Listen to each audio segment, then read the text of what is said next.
Hoy el diálogo va a ser sobre Behavioral Economics, ¿no? Behavioral Economics, que también es la economía del comportamiento. Es la disciplina que combina la psicología, la sociología y la economía, porque parte del planteamiento de que las personas no somos 100% racionales, ¿no? Con lo cual esto es cómo se puede ayudar o influir en la decisión del consumidor o de cualquier stakeholder, porque hay empresas que también lo utilizan para resolver retos internos, no solo externos hacia afuera. Y un poco esto es lo que nos va a explicar Jordi, sobre cómo se aplica esta disciplina, cómo lo están aplicando las empresas y cómo hay algunas que lo están utilizando para abordar retos históricos con una metodología un poco diferente. Entonces, por eso hoy, en la sesión de hoy, Jordi lo que nos va a contar un poco es qué es exactamente behavioral, ejemplos de lo que es, porque con ejemplos yo creo que se entiende mejor, cómo se aplica, cómo lo están aplicando las empresas y cómo a cualquiera de vosotros que os pueda interesar más, cómo podríais profundizar en este tema. Simplemente por presentar a Jordi, Jordi y yo nos conocemos bastante porque éramos antiguos compañeros, teníamos 5 despachos del uno del otro. Él es el socio responsable del área de Economics de Strategian, la división de consultoría estratégica de Price. Previamente fue director en Solchaga y Asociados y también ha sido consejero técnico de la Oficina Económica del Presidente del Gobierno. También indicaros que estamos haciendo un próximo informe de la Fundación, que lo sacaremos en los próximos meses, un informe muy bueno que pone en valor, que algunos de vosotros os hicimos una encuesta, os entrevistamos, que pone en valor la comunidad de empresas creciendo, el segmento y las claves de vuestros éxitos para cumplir con la parte que tenemos de la Fundación de Programa País, es decir, que todos los esfuerzos que hacemos reviertan a las 125 empresas de la comunidad, pero también a las 3.000 que no pueden estar dentro del programa. Con lo cual yo no, y lo que quiero decir con esto es que el equipo, Jordi y su equipo son los que nos están haciendo el informe pro bono. Que ya no sé si hay que decir pro bono o ad honoris, porque el otro día me corrigió una persona. Pero bueno, Jordi, yo sin más, si te parece, te cedo la palabra y nos cuentas un poco sobre Behavioral Economics, ¿de acuerdo? La idea será breve para que luego tengamos un espacio para el Q&A si es necesario. ¿Vale? Pues muchas gracias a todos los que estáis conectados. Muchas gracias a Rafa por invitarme a presentar esta jornada. Ya, como ha dicho Rafa, nos conocemos de hace tiempo y él sabe que yo no rechazo ninguna invitación que sea suya, con lo cual para mí es doble satisfacción poder presentarlo este enfoque de Behavioral Economics, que digamos para mí, como alguien que en su momento estuvo un poco cerca del mundo académico, pues resulta muy interesante, pero también como alguien que está muy cerca de la consultoría y de la aplicación en las empresas y del enfoque pragmático, pues también yo creo que es, como vais a ver, es bastante llamativo. Es posible que algunos de vosotros, pues a estas alturas, hayáis leído, hayáis visto, hayáis participado en algún debate de Behavioral Economics. Entiendo también perfectamente que haya otra mucha gente que incluso sea la primera vez que lo oye. Curiosamente, este es un tema que nosotros empezamos a aplicar en Price en España a raíz de algunas conversaciones con nuestros colegas del Reino Unido, porque ahí la verdad que es un tema que hace años que tiene un tirón importante, que hace años que se está aplicando de forma masiva. En cambio aquí, pues el debate está tardando un poco más de llegar, ¿no? Entonces, si me permitís, voy a proyectar para que se vea bien. Behavioral Economics es una disciplina, una evolución de la economía tradicional que combina la psicología con el análisis económico. Cuando yo estudiaba economía, yo creo que todos los estudiantes, todo el mundo que teníamos esa primera aproximación a la economía, veíamos algo alejado de los modelos que se enseñaban en clase de lo que realmente terminaba sucediendo en la realidad, pues porque uno de los principales supuestos que hace la economía es el carácter racional de todos los ciudadanos, de todos los individuos, de todas las empresas. Esto que puede ser más cierto a lo mejor para las empresas, pues en el día a día vemos que no es necesariamente así cuando hablamos de comportamientos pues, más cercanos al consumidor. Entonces, ya desde el año 2002 hubo un primer premio Nobel de Behavioral Economics, que fue Daniel Kahneman. Tiene un libro muy famoso que es Pensar rápido, pensar despacio, es divulgativo, la verdad es que está muy bien, aunque es largo y denso, pero mucha gente tuvo una primera aproximación a Behavioral Economics y a la psicología a través de esta persona, de este profesor, que es, de hecho, es psicólogo y ganó el Premio Nobel de Economía, ¿no? Eso fue un poco el pistoletazo de salida. Después Richard Thaler en el año 2017 vuelve a ganar un Premio Nobel de Economía también por los avances en temas de Behavioral Economics, y a partir de aquí pues otra gente como Robert Shiller o Akerlof pues también se ven nombrados por estos avances. Entonces, ¿qué es lo que ha traído tan relevante como para merecer tanta atención del Premio Nobel y de la academia este tipo de aproximaciones? Bueno, como decía, la paradigma tradicional de economía era que presuponía la racionalidad de todos los agentes económicos, y eso para muchas modelizaciones, especialmente macroeconómicas, pues puede funcionar razonablemente bien. Cuando nos vamos a pequeñas decisiones que al final es la que terminan tomando los consumidores o nuestros trabajadores, pues a veces este tipo de previsibilidad pues aleja bastante de lo real. La realidad, y lo que intenta aproximar Behavioral Economics, es que cosas como las emociones, como los prejuicios, como los atajos mentales o como las propias limitaciones que todos y cada uno de nosotros tenemos, nos convierte en seres hasta cierto punto irracionales. Esto, que puede ser un cajón desastre, digamos, a una crítica al modelo tradicional, lo que ha ido conformándose en una disciplina económica, porque a pesar de que podemos constatar, y eso se hace muchísimo a través de experimentos, que somos irracionales, lo que sí podemos ver es que somos previsiblemente irracionales. Es decir, todos los ciudadanos compartimos cierto tipo de patrones que son identificables, que tienen hasta cierto punto la capacidad de sistematizarse y predecirse, y por tanto de actuar sobre ellos. En la exposición de hoy voy a intentar apoyarme mucho en ejemplos pragmáticos y concretos, algunos de ellos de experiencias del mundo empresarial, pero otros de experiencias más del día a día, para intentar entender los conceptos que voy a intentar lanzar. En ese primer libro de Kalman, Pensar rápido, pensar despacio, se hace una distinción entre lo que se llama cómo funciona el pensamiento humano, que son dos sistemas de pensamientos, ¿vale? Todos nosotros tenemos un sistema de pensamiento uno, que es rápido, que es inconsciente, que es automático, que acepta que tiene cierta propensión al error, pero que desde el punto de vista evolutivo tiene mucho sentido. Este es el que te dice, pues si oyes algo que se parece a un león, corre. Y ahí no tienes que hacer muchas derivadas matemáticas ni pensártelo mucho. Tú corre y luego ya pensarás, ¿vale? Y este es el que evolutivamente hemos construido porque nos permite ahorrar mucha energía, nos permite tomar decisiones rápidas, pero se equivoca, ¿vale? También tenemos un sistema de pensamiento 2, si queréis, que es más lento, que es más consciente, que requiere esfuerzo, que es más lógico, que usamos en decisiones complejas. Si me permitís, el sistema de pensamiento 2 es el que te dice tienes que apuntarte al gimnasio, a partir de ahora vas a ir 2 días a la semana al gimnasio y vas a hacer dieta porque es lo que desde el punto de vista racional para tu salud es lo adecuado. El sistema de pensamiento 1 te dice, vale, sí eso, pero ya sí eso mañana, ¿vale? Entonces, esa pequeña lucha interna que tenemos nosotros en nuestro propio subconsciente es esos dos sistemas de pensamiento que se superponen y que usamos de forma combinativa. Uno, como podría ser el doctor Spock, muy racional, muy pausado, muy lógico, y otro, pues quizás más parecido a lo que podría ser un Homer Simpson, que toma decisiones por impulso, que nos induce muchas veces a error, que nos induce a procrastinar, a retrasar decisiones, etc. Entonces, típicamente, ¿cómo ha entendido la economía y las instituciones y los consultores y las empresas que funcionan las personas? Con el sistema de pensamiento 2, y por tanto al sistema de pensamiento 2 lo que hay que poner es incentivos, es el palo y la zanahoria, es el premio y el castigo. Sin embargo, lo que se introduce con Behavioral Economics es la idea de que hay otras cosas, en este caso un concepto que Richard Thaler desarrolló, que se llama nudge, que en inglés es empujón, que puede llegar a cambiar muchísimo las decisiones de las personas con pequeños detalles y pequeños cambios que parecen insignificantes, pero que terminan teniendo un efecto brutal en el resultado final.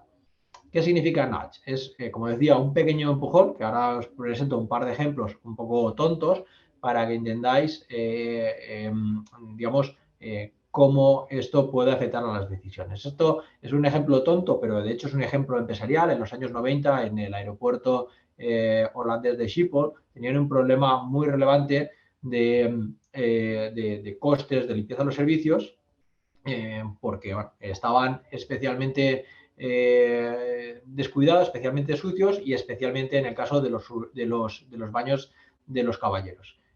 Seguro que todos los caballeros que están conectados distinguen esto porque luego se popularizó bastante, que es esta pequeña mosca. En este caso se puso una mosca que lo que hizo fue que básicamente que la gente apuntase. Cuando estás en esa situación, la gente no sabe muy bien en qué entretener su foco de atención. Entonces, si tú le das algo en lo que apuntar, pues la gente apunta. Y eso reduce, en ese caso, en un 8% los costes totales de limpieza de los baños, lo que supone pues algunas décimas de millones de euros, o algunas decenas, perdón, de millones de euros en el caso específico. Este es un ejemplo muy tonto, pero que se ha llegado a popularizar. No sé si, seguro que lo habéis visto muchos de vosotros y que probablemente no sabíais por qué era tan popular, y la verdad es que tiene unos resultados espectaculares en cuanto al resultado final en términos de limpieza. Otro tema que puede llamar la atención es el tema de los tiempos de espera cuando esperas en el metro, por ejemplo. Y la verdad es que el tiempo, a pesar de ser una cosa muy objetiva y muy objetivable, en realidad la percepción del tiempo es una cosa muy relativa. 3 minutos pueden ser mucho tiempo, especialmente cuando no sabemos cuáles son 3 minutos. La gente, si le preguntas cuánto tiempo ha pasado, cuando han pasado 3 minutos, a veces te dice 5 o 6, especialmente cuando tiene prisa, especialmente cuando está nerviosa. Simplemente identificar el tiempo que queda hace que el tiempo obviamente no varía, pero sí cambia mucho la percepción que tenemos cada uno del tiempo. Entonces, eso lo que nos implica es que incluso a lo que se veía antes de un sistema de incentivos como la manera adecuada de hacer que nuestros trabajadores o que nuestros consumidores tomen una decisión, pues que a veces no tengan el resultado esperado, ¿no? Y yo creo que todos hemos tenido la frustración de decir, oye, ¿por qué mis consumidores, a los que les informo de una decisión que claramente es mejor para ellos, por qué no toman la decisión correcta, por qué no están cambiando, por qué ni siquiera me están a veces leyendo mi email porque tienen problemas o tienen saturación de información, ¿no? Entonces, aquí quería también traer un ejemplo de cómo el Behavioral Economics permite también modular los incentivos e incluso evitar los efectos contraproducentes. Este es un caso de una guardería o de una cadena de guarderías en Israel que tenía problemas importantes porque cuando a la hora de salida, que eran las 5 de la tarde, los padres tenían que recoger a los hijos y sistemáticamente pues había padres que llegaban tarde y llegar tarde pues significaba que el profesor no podía quedarse, no podía irse a tiempo y el profesor se tiene que quedar hasta que el último niño ha sido recogido, ¿no? Entonces, bueno, en ese momento supongo os imagináis la situación, vas a buscar al niño, el profesor te pone mala cara, tú te ves apurado, al día siguiente intentas no llegar tarde. Solución que se planteó por parte de la dirección: vamos a poner una multa a aquellos padres que se retrasen. La multa debería hacer que los padres, para evitar pagar la multa, pues se comporten de forma más disciplinada y recojan a sus vástagos a tiempo. Sin embargo, lo que se vio fue algo bastante distinto. Lo que se hizo fue un experimento. Pusieron una multa de 1 euro por cada 10 minutos de retraso, hicieron, y por eso podemos tener un buen experimento, un grupo de tratamiento en 6 guarderías y implantaron este sistema, y las 4 alternativas que funcionaron como grupo de control. Entonces, lo que veíamos es que anteriormente, sin multa, pues había alrededor de unos entre 8 y 12 retrasos al día. Cuando se pone la multa, el grupo de control, efectivamente, vemos que se mantiene en esos 10-12 retrasos, pero el grupo de tratamiento dispara el número de retrasos. ¿Qué es lo que ha cambiado aquí? Pues cambia fundamentalmente que la gente ya entiende la multa como un pago. Antes la multa era la mala cara que te ponía la profesora, que a ti te hacía sentir mal, que intentabas evitar que eso volviese a pasar. Sin embargo, como tú ahora ya pagas por eso, y es un pago relativamente pequeño, ¿te parece bien? Pues, oye, pues yo llegaré 40 minutos tarde y pagaré los $4, que es lo que me toca, y ya está. Y te quitas esa carga de conciencia.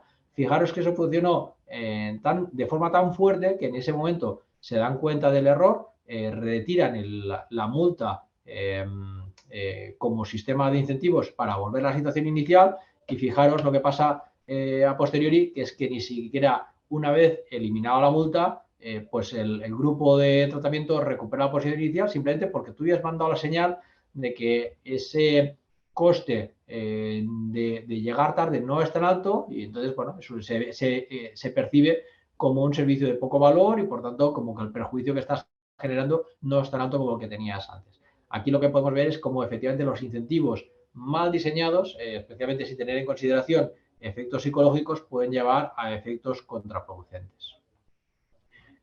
Algunos principios básicos sobre cómo aplicar este tipo de marcos metodológicos. En principio se ha popularizado bastante a la hora de intentar establecer un marco de aplicación, lo que se llama el EASE Framework, que lo que viene a determinar es las 4 grandes palancas a la hora de aplicar propuestas de behavioral economics. Lo primero es: inténtalo hacer fácil. La gente tiene tendencia a tomar decisiones.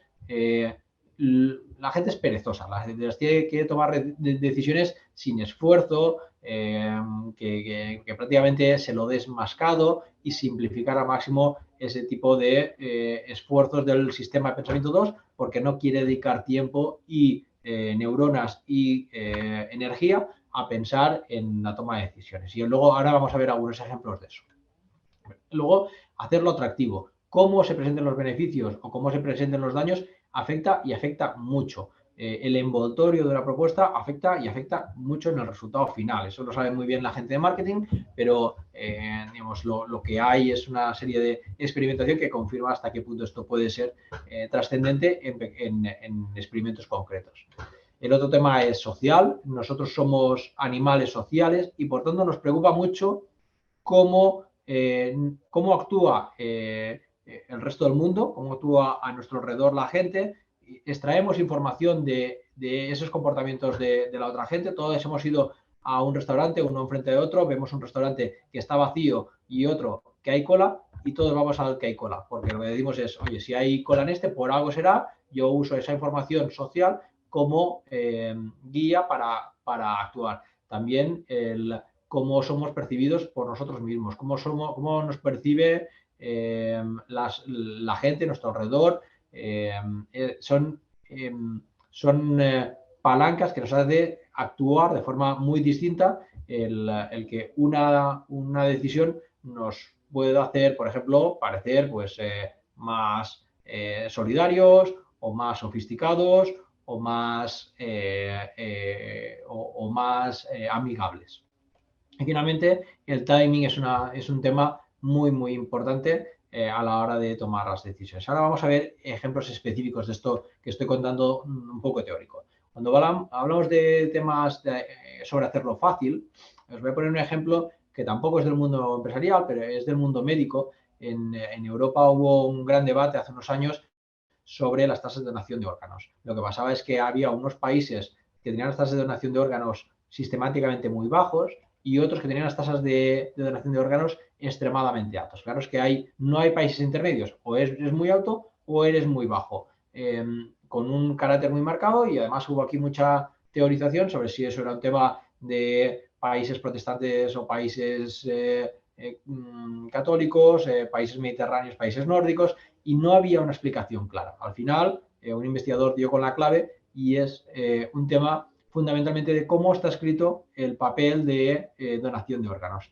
En los primeros países, el no es el defecto, y tú, si quieres donar órganos, tienes que tu familiar tiene que firmar para donar el órgano. Y en estos otros países, donde tenían unas tasas muy altas, el sí era por defecto, y tu familiar tenía que firmar que no quería donar el órgano en caso de que así fuese. Entonces, la gente, como en ese entorno, digamos, de un momento de especial tensión, de especial tristeza, la gente no quiere tomar decisiones, pues la decisión por defecto es la que forma parte mayoritaria. No hay nada en esos países que haga que un portugués tenga una visión radicalmente distinta a un danés en cuanto a la ética o en cuanto a a las implicaciones de la donación de órganos, pero como nadie toma la decisión en ese momento, tal y como la manera en la que esté formulado el cuestionario tiene trascendencias brutales.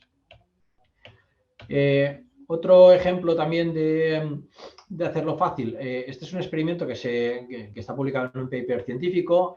Se realizó en varios supermercados y lo que se hacía era, por un lado, poner un stand con 6 opciones de mermelada, por el otro se ponían 24 opciones de mermelada y se daban a probar para que la gente probase distintos sabores, y luego se veía también la capacidad de venta de los dos stands. Lo que pasó es que efectivamente cuantas más tipologías de mermelada ponías, más personas terminaban visitando el stand, más llamativo era el stand, más colorido era y tenía más capacidad de atracción, pero fijaros que la tasa de conversión, la tasa de compra, cuando das muchísimas opciones de mermelada, era radicalmente más baja que cuando das solo unas pocas opciones. ¿Esto por qué pasa? Porque al final, cuando nosotros nos cuesta mucho tomar una decisión, lo que hacemos es posponerla. Y posponer una decisión puede ser perfectamente una pérdida de esa oportunidad de venta. Cuando yo no soy capaz de tomar una decisión rápida y me tengo que pensar mucho entre las 24 opciones y comparar y pensar, hay 2 o 3 que me gustan y de las 2 o 3 no soy muy capaz de saber cuál es la mejor, pues pongo la decisión. Si tengo 6 opciones, la probabilidad de que haya una que sea mejor que las otras claramente para mí es más alta y por tanto el ratio de conversión es mucho más grande. Eso tiene mucho que ver, por supuesto, a la hora de tomar decisiones empresariales. A lo mejor sofisticar, ofrecer demasiadas opciones a nuestros consumidores, lo que hace en una página web es que pues simplemente abandone el carrito lleno, que no termine el proceso de compra, etcétera. Y eso es algo que se trabaja mucho desde hace mucho tiempo en todos los entornos, especialmente los entornos web. Pero también en el diseño de productos, por ejemplo, en un entorno financiero, en un entorno de un banco, sofisticarte y ponerte demasiados planes de pensiones a la hora de elegir, a lo mejor es una mala idea y lo que necesitas es simplemente 2 o 3 resúmenes que te faciliten la toma de decisiones. En cuanto a hacerlo atractivo, fijaros que la gente somos, digamos, a pesar de que nos consideramos sofisticados, y aquí estoy hablando de suscriptores al The Economist, que por tanto no es un colectivo especialmente poco formado. Esto es un ejemplo real de suscripción al Economist.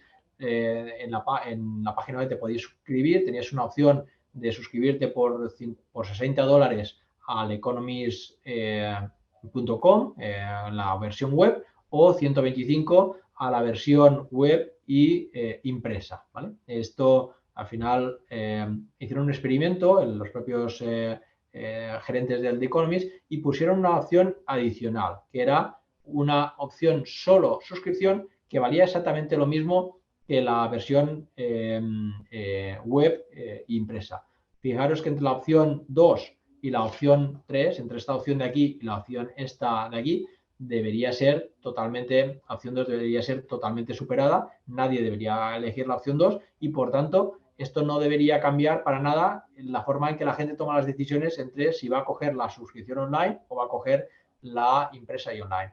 Fijaros que antes la gran mayoría de la gente se decantaba por la opción online y ahora, después de esta opción tonta que nadie seleccionaba, lo que pasaba es que mucha gente se iba a esta opción de impreso más web. ¿Por qué? Porque entre estas dos opciones sí son capaces de seleccionar que esta es mejor, entre esta y esta no son comparables, pero entre estas dos sí, y por tanto, como sí sé tomar esa decisión, me decanto por tomar la decisión que sé tomar. Y además, aquí como tengo un componente de ganga, que también es algo que todos buscamos tener nuestra percepción social de que hemos conseguido un buen trato, hace que esta opción terminase siendo muchísimo más escogida de lo que era de forma anteriormente, simplemente a través de una opción totalmente intrascendente.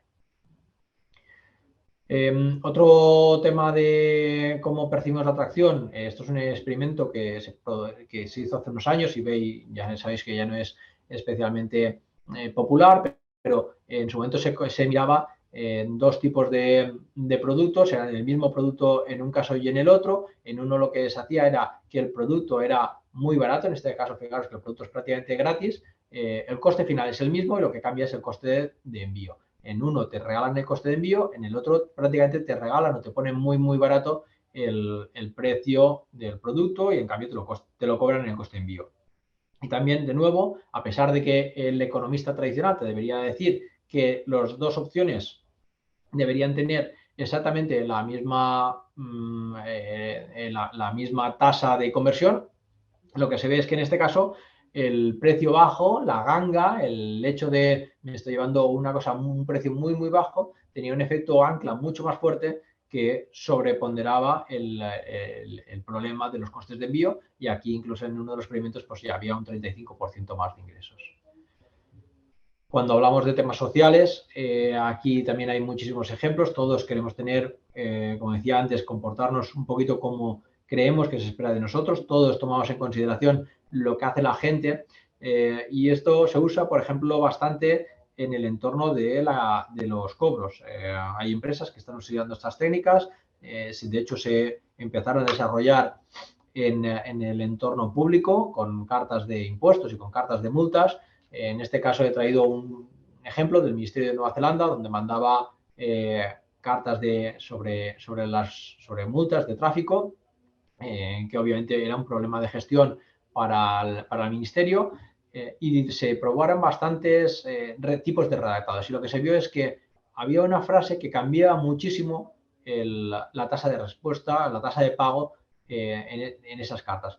Y era precisamente esta apelación al social. Cuando tú le decías a la gente que la gente efectivamente pagaba las multas y que solo una pequeña minoría se quedaban sin cobrar o se quedaban pendientes de pago, entonces la tasa de recobro se incrementó solo por esta frase en un 7%. Esto es algo esto es un experimento que se produjo en ese momento, y a partir del cual se ha trabajado muchísimo, se ha hecho muchísimos experimentos a través de cómo el wording en una carta de pago puede cambiar mucho las cosas, ¿no? Como a veces hacer apelaciones si es un poco más amables, en vez de te voy a mandar el abogado, hacer una apelación oye, tenemos un problema, pero no te preocupes que lo vas a solucionar, el 90% de los impagos los solucionamos en 10 días, te voy a llamar y lo solucionamos.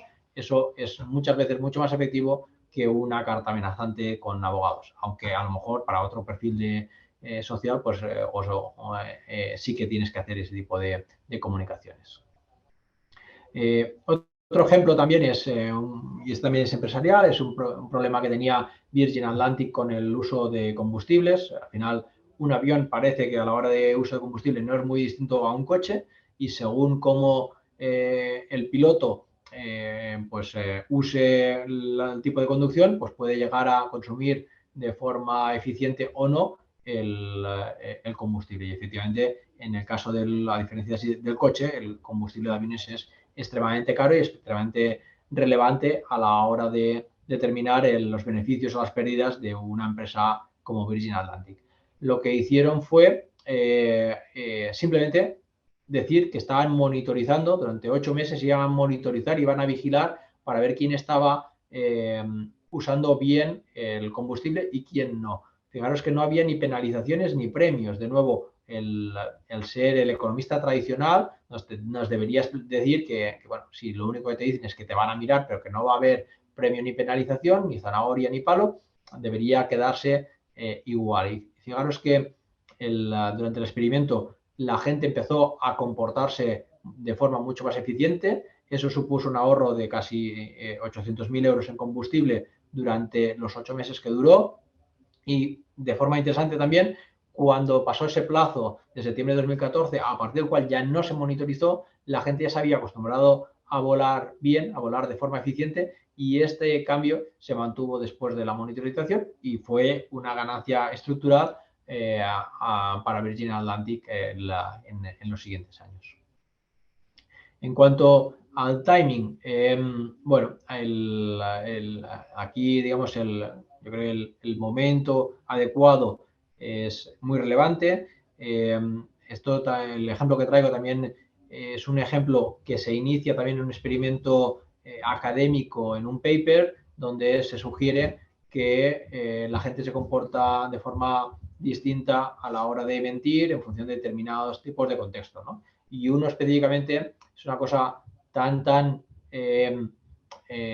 pequeña como hacer cuando tú tienes que jurar que has dicho la verdad después de dar la respuesta o antes de dar la respuesta, ¿no? Si el tema famoso americano de jura usted decir la verdad y toda la verdad, pues la gente tiene cierta tendencia a decir más la verdad que si primero le haces la pregunta y luego le preguntas si lo que ha dicho es cierto y si jura que eso es cierto.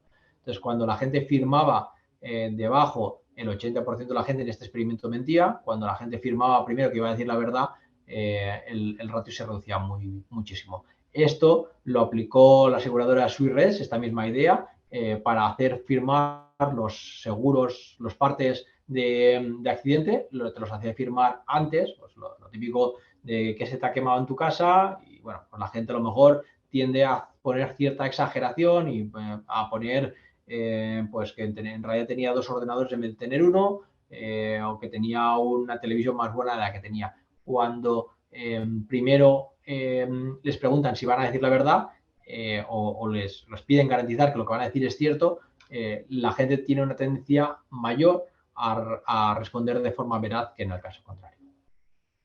Esto, digamos que puede parecer una recopilación anecdótica, la verdad es que se está aplicando de forma bastante sistemática en muchas organizaciones. Obviamente, las que más han liderado este cambio son grandes corporaciones, ya por ejemplo, bancos, aseguradoras, en España BBVA, a nivel internacional Swiss Re, ING también ha liderado mucho este cambio. Muchas empresas digitales, Uber, por ejemplo, está lanzando más de 100 experimentos simultáneamente en el mundo para probar pequeños cambios y pequeños trucos. Y cada vez más esto está permeando también hacia empresas, digamos, de tamaño más medio, porque quizás sin tener un departamento de Behavioral Economics como tal, pues sí que muchas de estas ideas pueden ir permeando en toda la organización, ¿no? Y entonces esto, ¿dónde es aplicable? Pues esto es aplicado desde en términos de experiencia de usuario, obviamente mucho en temas de ventas y marketing,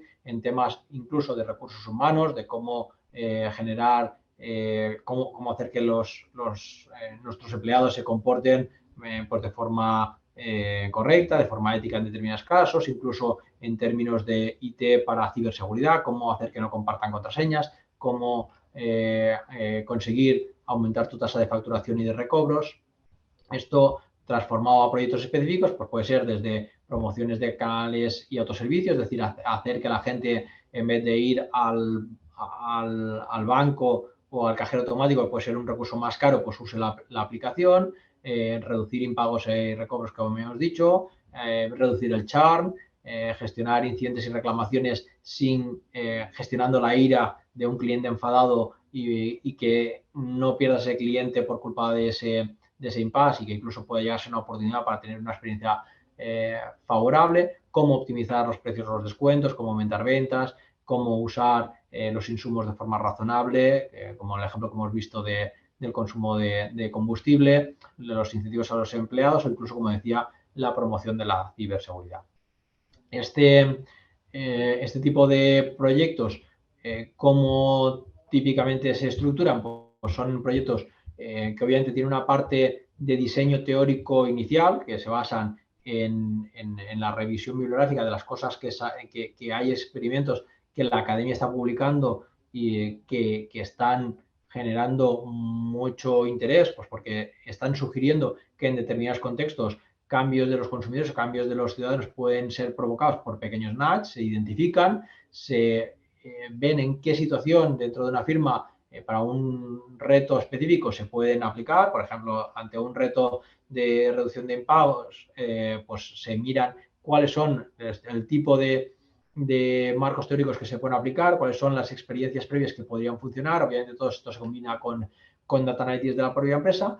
Luego, lo que se hace es experimentación. Como habéis visto aquí, muchos temas estaban experimentados porque al final necesitas entender cómo un pequeño cambio de estos en un contexto que nunca es exactamente igual funciona, porque algunos de estos cambios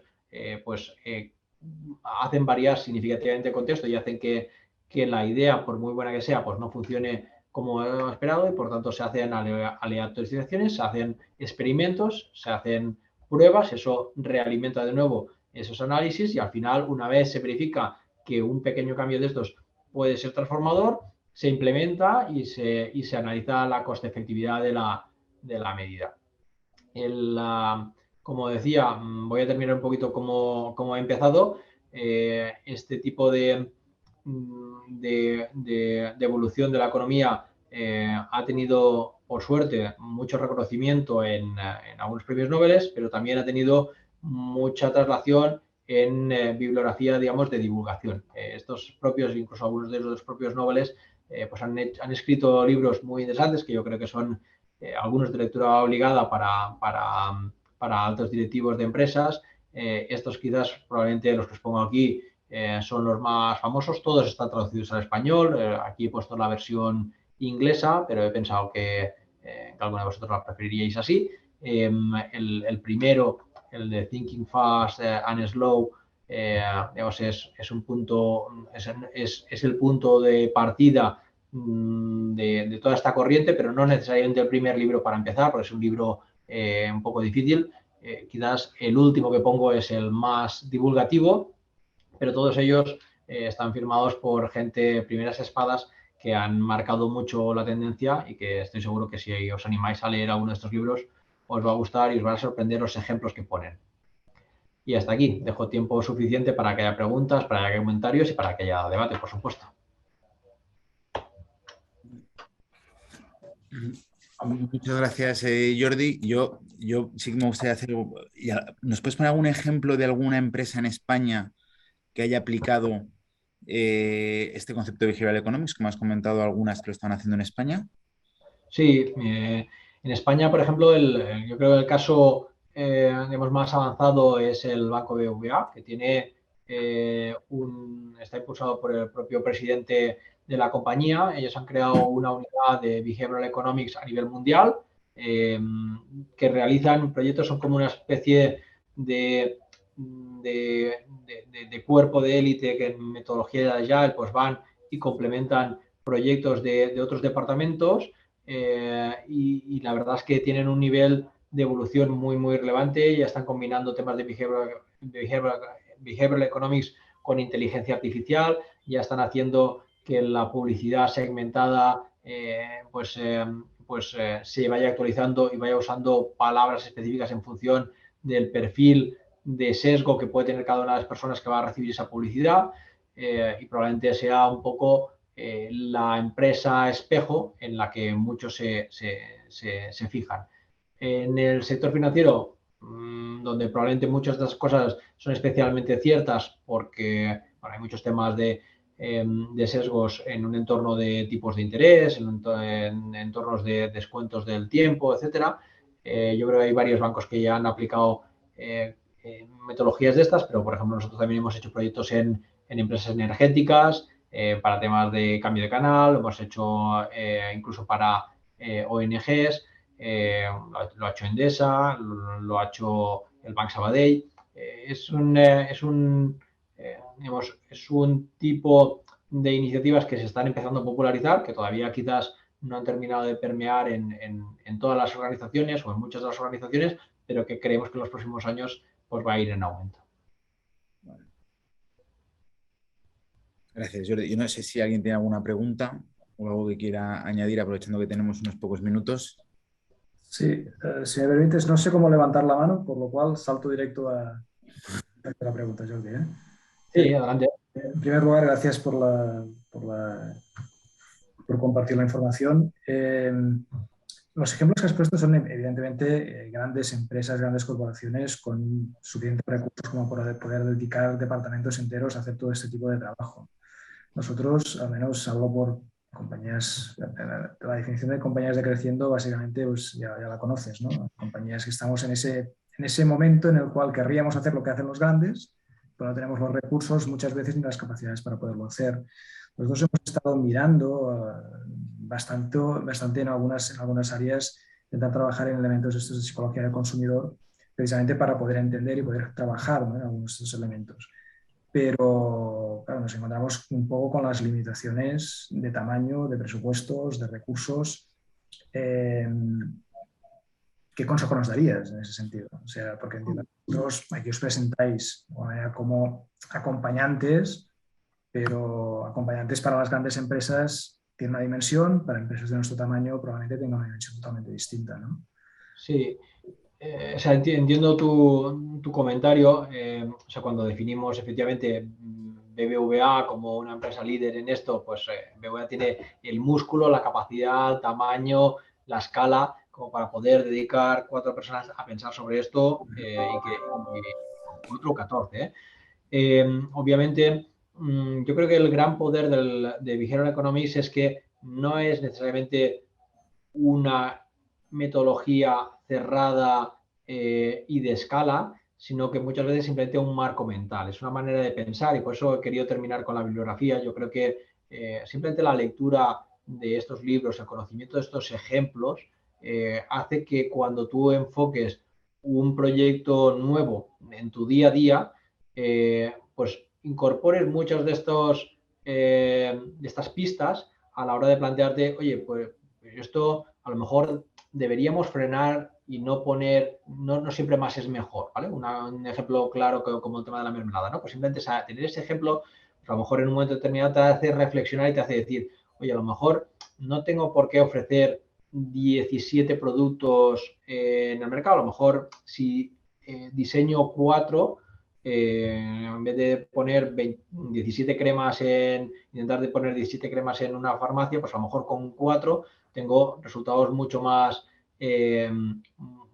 eficientes, ¿no? Y eso que puede funcionar o no puede funcionar, y por eso creo que la experimentación es importante. Yo creo que hay 2 aprendizajes fundamentales para llevarte a casa si quieres. Uno es el conocimiento de estos experimentos se pueden aplicar mucho en el día a día, eso punto 1, y 2, la experimentación debería ser parte del ADN de muchas empresas, especialmente como vosotras, donde que tenéis un crecimiento muy, muy rápido y donde muchas veces no podéis basaros tampoco en un histórico muy sólido para tomar decisiones muy fundadas, porque dices, es que mi histórico no me vale porque la empresa que era yo hace 2 años no tiene nada que ver con la empresa que soy ahora, ¿no? Entonces, pero a lo mejor sí que puedo hacer, y en el entorno web especialmente, en el entorno online es especialmente fácil hacer ese tipo de cosas, pero me voy a dirigir a 100 consumidores de una forma distinta para ver si esos 100 consumidores me responden de forma distinta.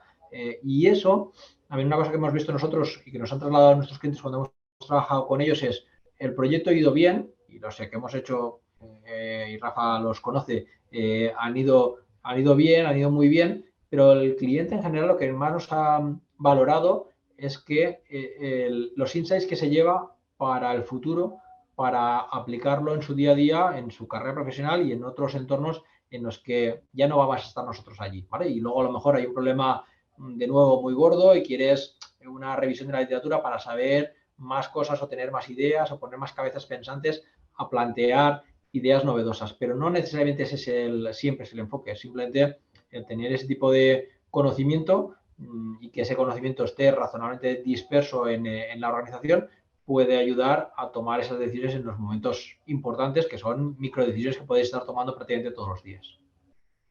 Bueno, nosotros en esa fase sí hemos entrado, hemos estado haciendo trabajos en esto. El problema viene cuando lo quieres escalar un poco más, ¿no? Cuando quieres intentar entender desde la perspectiva incluso de tus clientes, ¿no? De ir a buscar esa manera distinta de preguntarle a tu cliente o de entender a tu cliente qué es lo que te puede identificar, ¿no? En algunos casos antes se llamaban los pain points, que ahora han evolucionado también a ciertas nomenclaturas, ¿no? Un poco para ser capaces de encontrar esa manera de preguntar, ¿no? Sacar los insights relevantes para hacer ese tipo de comportamientos, ¿no? Ahí es donde nos hemos encontrado más limitados porque, bueno, es nuestra experiencia, ¿no? Digamos, la investigación tradicional pues no te da esas claves de información, ¿no? Porque si no, al final acabas trabajando en aquello de la experiencia interna que te hace interpretar lo que hace el cliente, ¿no? Cuando en realidad esto tienes todos los sesgos estos que vosotros habéis comentado también y que todos conocemos. Ahí viene un poco la dificultad. Claro, sí, lo que dices es muy interesante. De hecho, cuando haces ese tipo de enfoques tienes 2 tipos de sesgos. Primero es el tuyo, que yo creo que todos tenemos sesgos y todos tenemos cierta tendencia a hacer como lo hemos hecho en el pasado y a no cambiar, por ejemplo. Y luego cuando intentas ser un poco más disruptor y dices, pues voy a preguntar al cliente, el cliente también tiene sus sesgos y te contesta de forma no diría que miente, pero hay un ejemplo muy claro, es que es un poco antiguo, pero cuando tú le preguntas a la gente qué canal ve en la tele, todo el mundo decía los documentales de la 2, ¿no? Y luego cuando veías las audiencias, el documental de la 2 tiene un 2% de audiencia. ¿Por qué es eso? Porque la gente tiene que ver con el tema social, de yo al entrevistador, aunque no lo conozca de nada, quiero que tenga una percepción positiva de mí. Y es que somos así, ¿no? Entonces, lo que hemos visto es que muchas veces preguntar puede servir como indicación, pero es muchas veces un mal amigo. Para nosotros el punto clave es la experimentación. Y la manera que yo te plantearía, Manel, de avanzar es intentar experimentar y decir, oye, puede haber ideas, algunas de ellas si quieres un poco más surrealistas o más arriesgadas, pero no pasa nada, las podemos probar, podemos hacer para 100 consumidores una cosa, para otros 100 otra cosa, y eso a veces se puede hacer y a veces no. Entiendo que no en todos los entornos se puede hacer. Pero la experimentación sí que nosotros hemos visto que es la manera de forzar más la toma de decisiones correcta. Ahora, ¿cómo puedes acotar el riesgo de experimentos fallidos? Pues con una buena documentación, cuanto más sepas de Behavioral Economics, pues si pones consultores o si pones expertos o si has leído más o si te has apalancado en más bibliografía, pues vas a tener más pistas para que el experimento te funcione bien. Pero si no, aunque no tengas ningún tipo de apriorismo, el experimento te puede llevar a sorpresas pues muy trascendentes. Gracias. Tengo más preguntas, pero hay más preguntas por otras personas. O sea, de hecho, me quedo aquí. Hola. Hola, Francesc. Buenas, Rafa. Muchas gracias, Jordi, por la presentación. La verdad que es súper interesante. Yo trabajo en Martider, que somos una empresa de dermocosmética, ¿de acuerdo? Y sí que es verdad que nuestro principal canal es la farmacia. Cuando vas a la farmacia, pues, si no te has dado cuenta, cuando vayas y miras la parte de dermo, es como que está lleno de marcas y cuesta mucho escoger, ¿no? Entonces, me parecía muy interesante todo lo que nos has comentado porque hay factores que desconocemos que hacen que una persona compre un producto o no, ¿no? Entonces, mi pregunta es, para aterrizar todo lo que nos has explicado y poder hacer una prueba piloto nosotros en Martider, ¿qué nos recomiendas más? ¿Qué hemos de hacer? ¿Algo con estos test o estas pruebas que los comenzamos a hacer internamente con la empresa, con los 200 empleados que somos? A hacer varios tipos de prototipos, me refiero a varios packagings, y hacer cuestionarios, o hemos de ir a una farmacia y comenzar a hacer pruebas allí. Bueno, no sé muy bien cómo, o sea, he entendido muy bien el concepto, pero me falta un poco cómo podemos aterrizar esto, o sea, las pruebas, cómo las podemos hacer, o darnos varias ideas de cómo podemos hacer estas pruebas.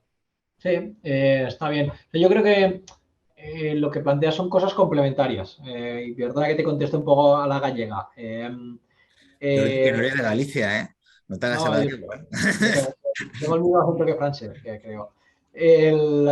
O sea, hay un tema, por ejemplo, hay una decisión de cuántas referencias intento colocar, ¿no? Intento colocar muchas para quedarme con prácticamente toda la estantería, pero eso me puede llevar a quedar desplazado si no tengo un posicionamiento muy fuerte, pero también cómo hago el packaging, en qué me apoyo a la hora de lanzar la campaña publicitaria, si apelo a normas sociales, si apelo a comportamientos, digamos, más viscerales de respuesta rápida al ser humano. Depende un poco del tipo de producto que tengas, obviamente.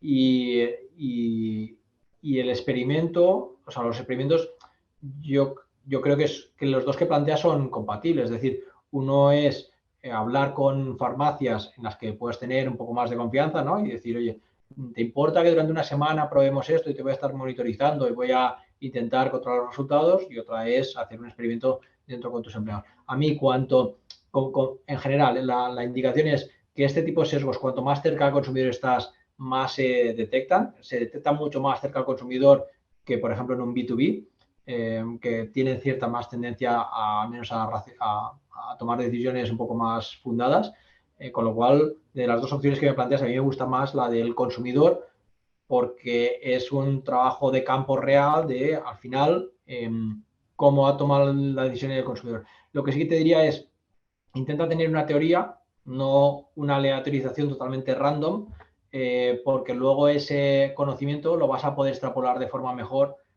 para entender por qué ha funcionado esto o por qué ha sido contraproducente. Perfecto, mil gracias.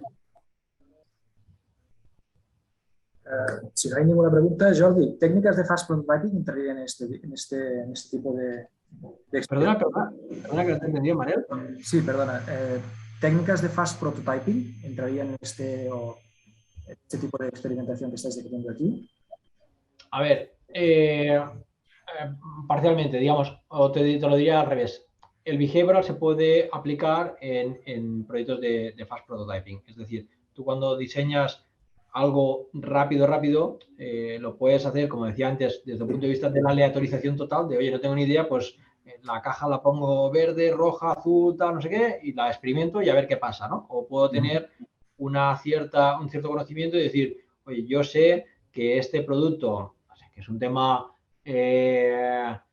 para este tipo de perfil, en este tipo de situaciones, creo que colores llamativos pueden funcionar mejor, entonces pruebo ya solo sobre colores llamativos para ver si necesito un rojo llamativo o necesito un azul llamativo, ¿vale? Esa es para mí la diferencia. Lo que te da Behavioral Economics es, una cosa es Behavioral Economics, la otra es la experimentación. Son dos cosas que casan muy bien, ¿vale? Pero son cosas distintas. Entonces, para mí el Behavioral Economics lo que te dice es, te ayuda a restringir el número de alternativas que puedes potencialmente plantear. En un tema de prototipado, pues el pensar en los sesgos que pueden tener los usuarios de ese producto te puede ayudar a tener un prototipo mucho más acertado que no tener ese tipo de conocimiento, ese tipo de barniz o ese tipo de mindset a la hora de plantear de qué cosas son importantes en ese prototipo. No, yo lo planteaba en la manera conectada, ¿eh? Que tú estabas diciendo. Vale. Pues bueno, Jordi, como sé que te tienes que ir, yo simplemente darte las gracias por compartir esto con nosotros y acercarnos a una tendencia que se está viendo, que se está aplicando en otras geografías, que las grandes corporaciones están aplicando para que el middle market también sea consciente de que esto no va a resolver la PL, pero es verdad que para resolver ciertos retos históricos o ciertas cosas es una técnica que se puede utilizar, que no tiene mucho coste porque se puede hacer un poco a base de referencias bibliográficas dentro de la organización para empezar a experimentar, donde esa parece ser que es la clave, ¿no? Con lo cual, insisto, nuestro objetivo en esto era traer un enfoque diferente para resolver retos históricos. Ha habido cosas que han funcionado muy bien. Yo creo que el ejemplo de la mosca dentro del váter, siendo de los más burdos, explica muy bien cómo aplicando esto se puede conseguir una reducción de costes de un 8%, ¿no? Entonces, si intentamos interiorizar esto, insisto, no va a darnos la vuelta a la pelea, pero sí nos puede servir para mejorar un poco la posición de empresa y sobre todo que un poco lo que tenemos en creciendo, el objetivo es la inspiración y traer esas tendencias o esas prácticas que vienen de fuera, de arriba, también incorporarlas aquí, aunque hay muchos de vosotros, Manuel, como ya comentas, ya lo estáis avanzados en esto, pero bueno, siempre es bueno que toda la comunidad pues vayamos. Simplemente deciros que... Avanzado para nada, ¿eh? O sea, bueno. No creemos expectativas falsas, o sea, estamos haciendo cosas, ¿eh? Que por cierto, vais a compartir la presentación, ¿no? Supongo. Sí. Dar las gracias a todos y darte las gracias, Jordi, por tu tiempo. ¿Vale? Un placer. Gracias a todos. Un abrazo. Hasta luego. Gracias. Adiós. Muchas gracias. Hasta pronto. Cuidaros mucho.